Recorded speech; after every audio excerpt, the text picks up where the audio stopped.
Involving federal agents in just 2 days. Tonight, all eyes are on Portland. These are not statistics.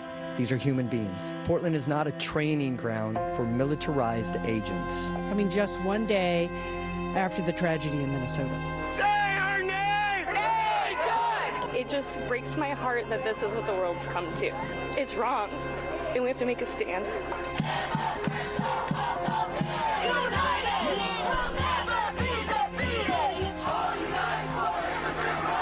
We're just enforcing the laws that we have in this country.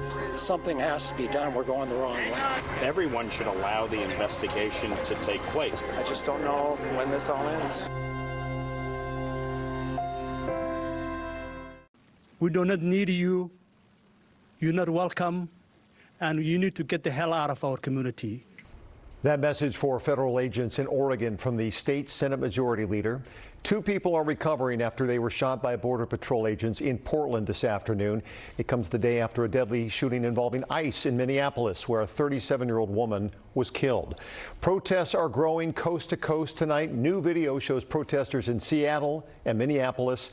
And now a Washington congresswoman is taking action in D.C. Representative Emily Randall is co-sponsoring legislation to impeach Secretary of Homeland Security Kristi Noem. In a statement, Randall wrote, quote, Kristi Noem's lawless agents are out of control. We cannot have rogue government agencies killing its own people in our communities. We have team coverage for you tonight. King 5's Maddie White and Alex McClune heard from protesters in Western Washington. But let's begin with Drew Mickelson, live for us tonight in Portland. Good evening, Drew. Well, Greg, investigators say what started as a targeted vehicle stop quickly turned into a shooting, and it's something that has a lot of folks here in Portland concerned tonight. Investigators just wrapped up here at the shooting scene in front of a medical office complex. They had been here since about 2:30 this afternoon. Now, according to the federal government, an agent fired at a car that Border Patrol agents were trying to stop. The Department of Homeland Security says the occupants included 2 people from Venezuela.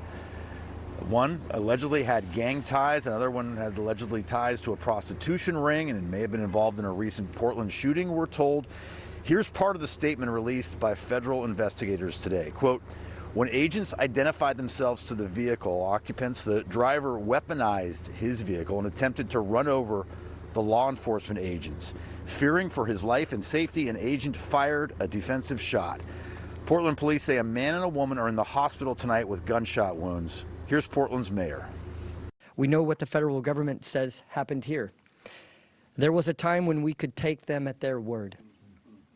That time is long past. That is why we are calling on ICE to halt all operations in Portland until a full and independent investigation can take place. Our community deserves answers. Our community deserves accountability. And most of all, our community deserves peace. Oregon Governor Tina Kotek says Oregonians deserve, quote, clear answers as to what exactly happened here this afternoon. Live in Portland, Oregon, Drew Mickelson, King 5 News. Well, tonight we've also obtained audio from dispatch in Oregon as the initial 911 call came in, reporting a man and a woman had been shot. Here's a snippet from that call. Police are en route. It looks like caller saying that he was shot twice by ICE. And his wife was shot as well. They have a male who was shot twice in the arm and his wife who was shot in the chest. Since that call was made, we have learned it was Border Patrol involved in the shooting, not ICE. We also learned from paramedics on the scene that even though the woman was shot in the chest, she was alert when she was transported to the hospital. Now, protests are happening across the country right now, first in response to the Minneapolis shooting, and now Portland. That includes one along the Seattle waterfront. King 5's Maddie White there tonight. Maddie? Greg, yeah, the protest here on the waterfront has wrapped up now, but a makeshift altar and memorial remains behind me. You can see all the candles and bags with people's names on them. These names, according to the organizers, are people who have died at the hands of federal agents. And at the center of this makeshift memorial is Renee Good, the driver who was shot and killed by an ICE agent in Minneapolis this week. The protest was large but peaceful. Somebody did light an American flag on fire at one point, which was, of course, a jarring and symbolic act that is often used to express strong disapproval of the U.S. government and its policies. This vigil grew to about 300 people at one point by my estimation, and their anti-ICE rally cries echoed across the Alaskan Way waterfront. We reached out to Mayor Katie Wilson for an interview, but her spokesperson said she was unavailable tonight. The gathering was being organized by local protest groups, and they called it a show of solidarity with the Minneapolis community and the immigrant communities across the country they say are being terrorized by ICE. One man told me the shooting of a pair of people in Portland only fueled his fire. I don't think my fire can get any hotter. I think it's been burning this level for quite some time. It does. I mean, the idiocracy that comes out of them is just nonstop horrificness. And tonight's vigil comes after another anti-ICE protest last night, which was at the federal building in downtown Seattle. So this might not be the last of these protests. I heard some plans in the making tonight by some demonstrators to continue to make their rally cries heard that they want ICE out of their cities. Now, our team coverage continues with King 5's Alex McClune, who's in West Seattle tonight. Maddie, we heard the same thing here in Alki, people talking about what they're going to do in the days and weeks ahead in response to the shootings we have seen. Now, we also heard from immigrants here in the community. One woman who's a U.S.-born citizen, rather, I should say, who says she now carries her U.S. passport around to prove, if necessary, that she is a U.S. citizen. We talked to another woman as well who is a U.S. Naturalized citizen. That woman says everything changed for her over the past 2 days. Now, about 100 people gathered here at Alki's Statue of Liberty tonight for a candlelight vigil and protest. Demonstrators stood in silence for about 15 minutes. People then shared their thoughts, their fears, their reflections. One woman who described herself as a permanent U.S. resident from the U.K. who moved here under President Obama told the crowd she simply no longer feels safe here and worries about her family. I feel scared, unsafe, worried every time I go out. I mean, I keep being told that Seattle is a blue city, don't worry, you're safe. Minneapolis is a blue city. The color of my skin profiles me as somebody that could be grabbed up and taken away. I never ever thought that I would feel like this in this country. Rupinda says she was looking for community support and says she found it here. Live in Alki Beach, Alex McClune, King 5 News. Again, this all comes just one day after the Minneapolis shooting. The victim in that case, 37-year-old Renee Good. Good was shot in her vehicle by an ICE agent. The entire thing was caught on video. The Trump administration argues the ICE agent acted in self-defense because Good was weaponizing her vehicle. But state officials dispute that claim, arguing that Good was trying to drive away from the agents surrounding her car and wasn't targeting the ICE agent. Minneapolis police have identified the ICE agent as the same officer involved in a separate incident last summer. Homeland Security says Agent Jonathan Ross was dragged by a car during an attempted arrest in the Twin Cities last June. DHS policy says officers may use only the level of force that is, quote, objectively reasonable. Homeland Security NBC News correspondent Julia Ainsley says that doesn't always include a fleeing vehicle. If indeed this car was driving toward the officer, he would have been justified to shoot until he eliminated the threat. But that is a big assumption to assume that the car was intentionally driving to the officer with the intent to kill. Ainsley says officers are also trained not to approach the front of a vehicle. DHS also has a policy about wearing body cameras, but it's not being implemented or funded. Noem says the FBI would decide whether to release video if there is any. Vice President J.D. Vance says Ross will have absolute immunity because he's a federal agent. That statement was met with immediate pushback, including from former King County Sheriff John Urquhart. I don't think it's true. I absolutely do not think it's true. Other federal officers have been charged with crimes in the past, And acing out the state of Minnesota is a huge mistake. How are we going to believe the results of this investigation based on all the misinformation, if not outright lies, that have come down from the federal government in the last 24 hours? How are we going to believe that that investigation is transparent, honest, and was done in the best way it possibly could? That's a huge mistake for them to ace out Minnesota. Well, as far as Renee, she was a U.S. citizen who had recently moved to Minnesota. Good's family tells our affiliate in Denver that she's from the Colorado Springs area and had recently lived in Missouri.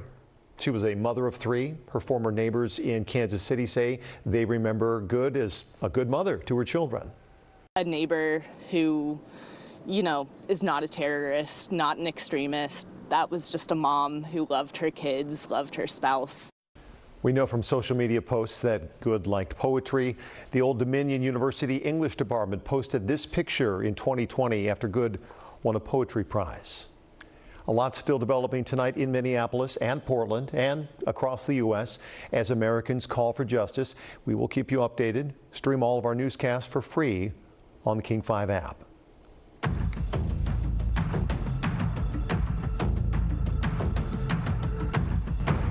Well, today the University of Washington officially published a report showing federal agents are still accessing Washington state drivers' information to track down and detain immigrants. This is a story King 5 immigration reporter Sharon Yu broke yesterday. Tonight, she reports advocacy groups are deeply troubled by this finding.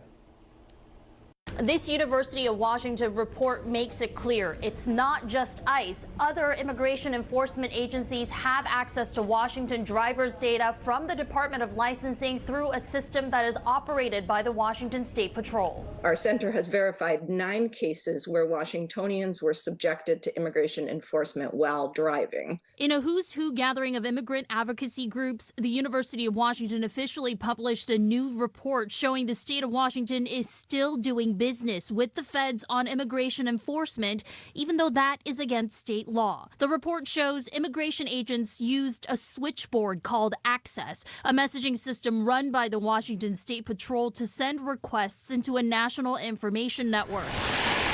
It allowed federal agencies to pull up data about Washington drivers and vehicles from the Department of Licensing. Agents only need to put in a license plate to run the search. Angelina Godoy is the chief author. From the plate search, then they obtain the name of the registered driver of that vehicle, and they can then either within NLITS itself or in ICE's own databases run that name and see if that person has any kind of immigration record.